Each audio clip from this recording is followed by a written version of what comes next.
अस्सलाम वालेकुम। उम्मीद है आप सब खैरियत से होंगे। हमने पाकिस्तान हिस्ट्री का एक टॉपिक शुरू किया था, आज इसका हमारा चौथा लेक्चर है। ठीक है, तो हम देखते हैं आज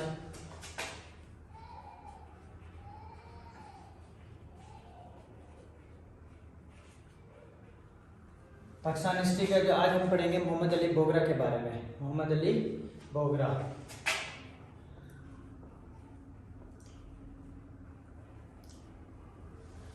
लास्ट लेक्चर में हमने पढ़ा था ख्वाजा निजामुद्दीन के बारे में, जिसके बारे में हमने बताया था कि जो उस वक्त जनरल गवर्नर था गुलाम मोहम्मद, उसने इससे इस्तीफ़ा ले लिया था, ज़बरदस्ती इस्तीफ़ा ले लिया था। तो फिर क्या हुआ कि जो मोहम्मद अली बोगरा थे उस वक्त अमेरिका में थे, पाकिस्तान के सफ़ीर थे। ठीक है, ये भी पेपर के अंदर पूछ लिया जाता है कि जो मोहम्मद अली बोगरा था इनका प्रोफेशन क्या था। ये डिप्लोमेट थे, पाकिस्तान के सफ़ीर थे अमेरिका के अंदर। तो जो गुलाम मोहम्मद थे जनरल गवर्नर, इनको बुलाते हैं पाकिस्तान में और इनको प्राइम मिनिस्टर बना देते हैं। तो ये पाकिस्तान के क्या थे, थर्ड प्राइम मिनिस्टर थे, तीसरे प्राइम मिनिस्टर थे। इनका जो टेन्योर है वो है जी अप्रैल 1953 से लेकर अगस्त 1955 तक। अप्रैल 1953 से लेके अगस्त 1955 तक जो है इनका टेन्योर है। इनका जो ताल्लुक था बंगाल से था। कहां से था? बंगाल से। ठीक है, तो जो इनका टेन्योर है इसके अंदर हम देखते हैं कि क्या क्या काम हुए हैं, तो वो आपने याद रखने हैं। सबसे पहले आपने एक सुना होगा बोगरा फार्मूला, बहुत ही अहम है बोगरा फार्मूला।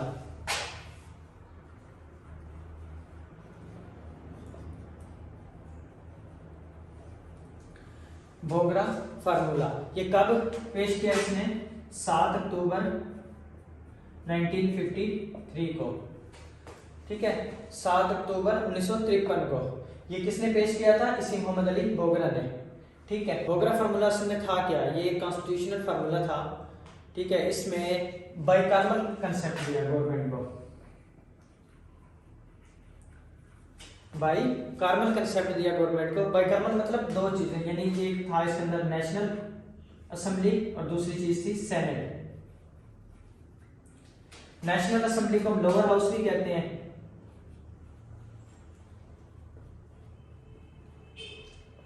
और सेनेट को हम अपर हाउस भी कहते हैं। ठीक हो गया। इसके अंदर नेशनल असेंबली की जो तकरीबन सीटें थी वो 300 और सेनेट की जो सीट थी वो थी 50। ठीक हो गया, लेकिन ये जो कंसेप्ट है ये अप्लाई नहीं हुआ था, वो यूनिकार्मल ही रहा था। ठीक है, यूनिकार्मल ही रहा था, बाइकार्मल अप्लाई नहीं हुआ था। दूसरा, इस फार्मूले के अंदर एक चीज थी कि उस वक्त जो दो बड़े ओहदे थे, एक था जनरल गवर्नर और एक था पीएम, प्राइम मिनिस्टर। इनके बारे में था कि ये दोनों एक ही इलाके में से नहीं हो सकते। उस वक्त जो पाकिस्तान था दो हिस्सों में तकसीम था, एक था ईस्ट पाकिस्तान और एक था वेस्ट पाकिस्तान। तो मिसाल के तौर पे जनरल गवर्नर है ईस्ट पाकिस्तान का, तो प्राइम मिनिस्टर जो होगा वो वेस्ट पाकिस्तान का होगा। दोनों ईस्ट पाकिस्तान से नहीं हो सकते और दोनों ना ही वेस्ट पाकिस्तान से हो सकते हैं। ठीक है, अगर ये ईस्ट पाकिस्तान का है तो ये वेस्ट पाकिस्तान का होगा, अगर ये वेस्ट पाकिस्तान का है तो ये ईस्ट पाकिस्तान का होगा। तो ये इसके अंदर था बोगरा फार्मूला के अंदर। ठीक है, दूसरा इसके अंदर क्या हुआ, इसके टेन्योर में इलेक्शन हुए ईस्ट पाकिस्तान के अंदर। ईस्ट पाकिस्तान के अंदर क्या हुए? इलेक्शन हुए। कब हुए? 1954 में, 1954 में, जो मशरकी पाकिस्तान था, जो आजकल बांग्लादेश बन चुका है, यहाँ पे इलेक्शन हुए। तो यहाँ पे किसकी हुकूमत बनी? फजल हक की।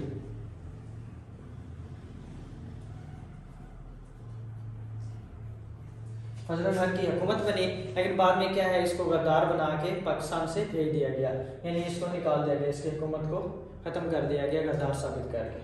ठीक है, इसके बाद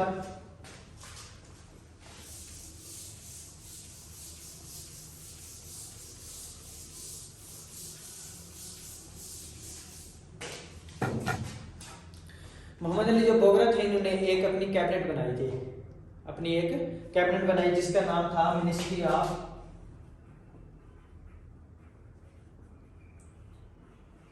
ऑफ टैलेंट। ठीक है, ये अपनी कैबिनेट बनाई थी मिनिस्ट्री ऑफ टैलेंट, जिसका जो थे अयूब खान थे डिफेंस मिनिस्टर थे, अयूब खान क्या थे? डिफेंस मिनिस्टर थे। और जो सिकंदर मिर्जा थे,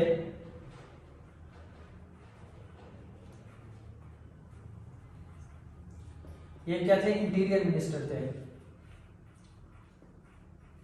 इंटीरियर मिनिस्टर। ये दोनों बाद में जाके अयूब खान और सिकंदर मिर्जा क्या लगाते हैं? मार्शल लॉ लगाते हैं पाकिस्तान के अंदर। ठीक हो गया। इसके बाद जो है एक नारा बनाया था मोहम्मद अली बोगरा ने कि पायदार अमन के लिए एक मजबूत फौज का होना जरूरी है। तो ये भी पेपर के अंदर पूछ लिया जाता है कि ये नारा किसने दिया था, किसने बनाया था? तो ये मोहम्मद अली बोगरा ने दिया था। पायदार अमन के लिए मजबूत फौज का होना जरूरी है। ठीक हो गया। इसके बाद एक और फार्मूला है 1 यूनिट फार्मूला।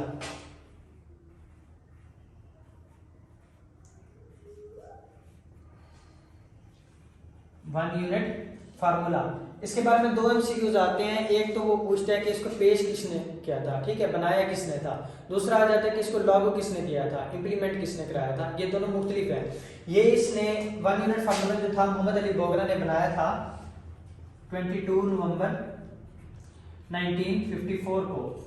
22 नवंबर 1954 को जो है इसने 1 यूनिट फार्मूला बनाया था, लेकिन ये खुद अपनी हुकूमत में इंप्लीमेंट नहीं करा सकते। जो इसके बाद नए प्राइम मिनिस्टर आते हैं चौधरी रहमत अली, इनके बाद वाले जो हैं वो आके इंप्लीमेंट कराते हैं। तो कब इंप्लीमेंट कराते हैं? 1955 में। ये भी एग्जाम के अंदर आ जाता है कि कब इंप्लीमेंट कराया? 1955 में। कब तक रहा? 1970 तक, 1970 तक। ठीक हो गया। 1970 में ये खत्म हो गया था। 1955 में बना और 1970 में खत्म हो गया। ये 1 यूनिट फार्मूला था क्या?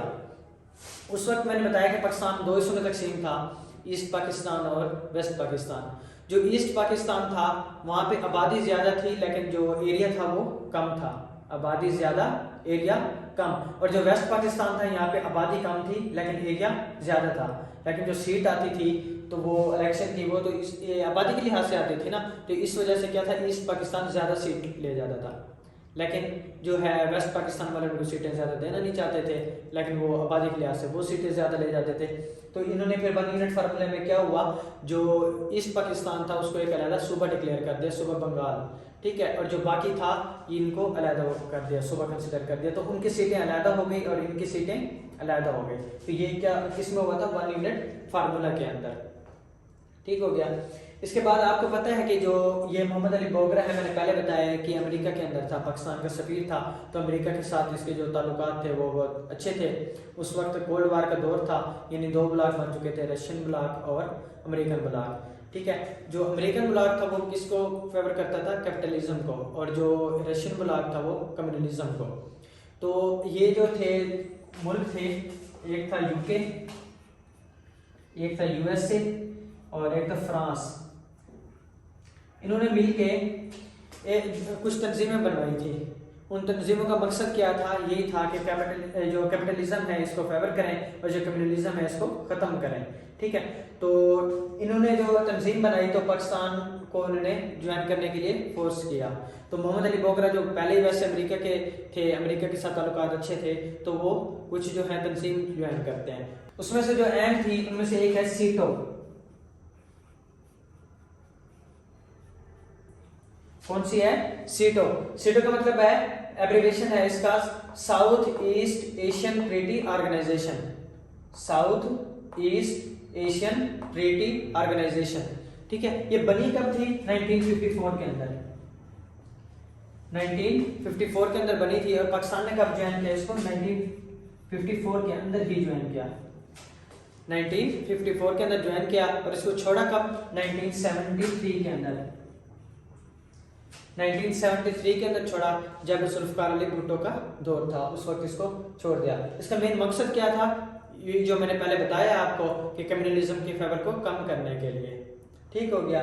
इसके अलावा एक और थी ऑर्गेनाइजेशन सेंटो। सेंटो का जो एब्रिविएशन है Central Treaty Organization. Central Treaty Organization. इसके अंदर जो मिडिल ईस्ट की कंट्रीज थे वो शामिल थे इसके अंदर। तो इसको पाकिस्तान ने कब ज्वाइन किया? 1955 के अंदर। 1955 के अंदर ज्वाइन किया और छोड़ा कब? 1979 के अंदर। 1979 के अंदर इसको छोड़ दिया। इसका भी वही मकसद था, कम्युनलिज्म को कम करने के लिए, यानी उसका इन्फ्लुएंस जो था पाकिस्तान के अंदर उसको कम करने के लिए। इसके अलावा इसके बाद जो जनरल गवर्नर था उस वक्त का गुलाम मोहम्मद,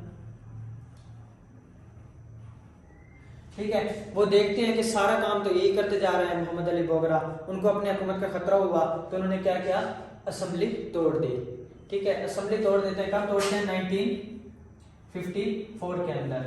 ठीक है, तो ये सवाल आ जाता है कि जो पाकिस्तान की पहले असेंबली थी कितने साल तक रही, तो साल 1947 के अंदर बनी थी ना, 1947 में, तो 1954 के अंदर टूटी, तो कितने साल तक रही, 7 साल तक, 7 ईयर्स। ठीक है, और पहली दफा कब टूटी थी, 1954 के अंदर। तो गुलाम मोहम्मद असेंबली तोड़ देते हैं। ठीक है, उसके बाद एक और कॉन्फ्रेंस होती है, बंदूक कॉन्फ्रेंस।